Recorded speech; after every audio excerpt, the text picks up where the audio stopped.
Hello everyone! Magandang araw! Maaga pa nga, hayahay na ang iba dyan at maaga pa nga kasi busog na yan. Paano guys, kagabi matutulog na lang kami.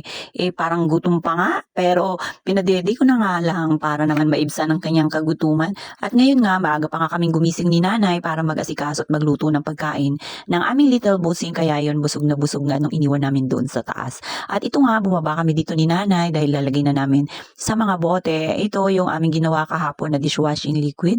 Medyo matagal-tagal din nga na hindi kami nakagawa nito, gawa ng sobrang dami nga nang nagawa namin nakaraan. Nang hinaya nga ako dito sa mga bottles na ito, yung used na guys, kaya sabi ko kay nanay, ito na lang muna yung aming gagamitin para kahit papaano hindi nga masayang. Dahil nga binibili ko pa yan guys, in-order ko pa yan sa Shopee. Kaya ito guys, medyo maayos pa nga rin, kaya hinugasan ko na nga lang muna yan. At buti na nga lang itong si nanay, hiniipon niya guys, kaya hindi ako nahirapan na kuhanin at maghanap-hanap pa nga kung saan. Kaya ito guys, tingnan nyo, habang naglalagay nga dyan si nanay, may batang bulinggit na sumulpot. Nagulat naman kami guys dahil nga doon yan sa taas kanina at nanonood nga ng TV.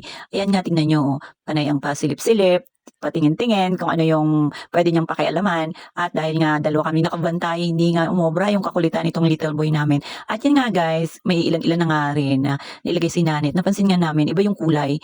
Unlike dito sa mga nailagay na namin nakaraan, iba yung kulay niya guys. Sabi ko nga siguro dahil nga hindi pa tumataas yung bulay niya guys, kailangan malusaw muna yung bulay niya.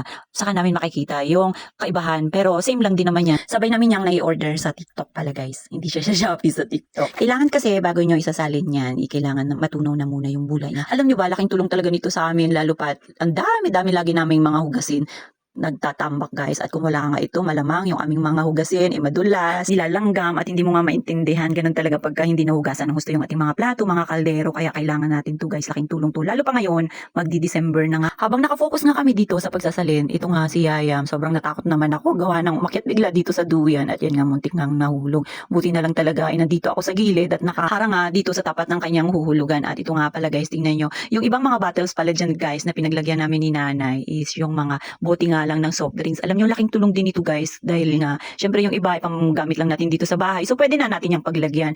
At syempre guys, hindi na natin kailangang bumili pa, kaya kayo yung mga gustong mag-business dyan ng ganito guys, pwede nyo naman paglagyan to dahil nga ginagamit naman din natin to, daily needs natin to guys, kahit saan pwede nyo ilagay. At diskarte na nga lang yan guys, yan o, tingnan nyo, tinatanggal na nga ni nanay yung mga sticker dyan guys ng mga soft drinks para kahit pa paano guys, maganda-ganda namang tingnan. At yan, pwede nyo rin yung palitan kung gusto nyo talaga ng pang business guys. At dahil nga, yan yung iba kasi dyan guys, ginagamit lang namin na pang personal, kaya okay na yan, ganun lang yun. At yung iba dyan na gusto makatipid sa pang araw-araw, para hindi na kayo bumibili, gawin nyo na nga to guys. At yan nga, tingnan nyo, habang nag-aantay kami kay nanay guys, tingnan nyo, tamang pa sweet-sweet kunyari, at mamaya magkukulit na nga. Pero syempre guys, konting banding-banding lang muna natin sa morning, habang busy-busy pa ito si nanay, kakahugas ng mga bot. At buti na lang talaga, masinop itong si nanay, yan nga nagamit pa namin. Konting hugas-hugas lang dahil malinis din naman yan. Yan din yung laman yan guys, paulit-ulit lang, sabon lang rin. Iba talaga ang kaibahan pagka malinis ka sa bahay, at yan nga pwede pa palang gamitin. Yan nga. At ito nga guys, habang naghugas din si nanay, tingnan nyo nga, ang ganda-ganda ng panahon natin ngayon. Malamang kung maglalaba tayo matutuyo na naman kaagad yung ating sinampay. Thank you Lord sa magandang araw. Thank you Lord sa buhay ng bulinggit namin, sa buhay ng mga mahal namin sa buhay. At naway i-bless nyo pa kami sa buong maghapon. So paano ba yan guys? Hanggang dyan na lang muna. Kita-kits ulit!